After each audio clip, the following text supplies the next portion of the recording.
And Ella's drawn a pretty watery scene using chalk pastels. I love the way she's made it look like an old masterpiece by framing it in gold and drawing on a scroll effect with black pen.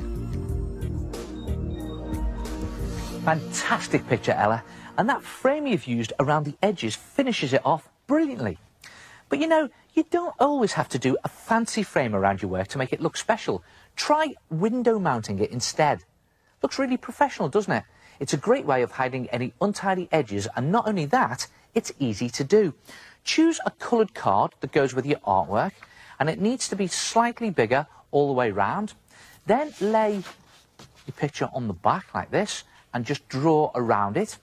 And then inside this square, draw a margin about 2 centimetres in with a ruler all the way round.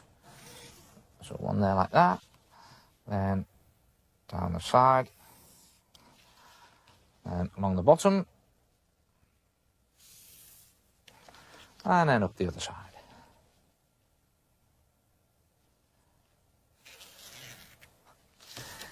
Then cut out this inner square, and once you've cut it out, place your artwork onto it, face down.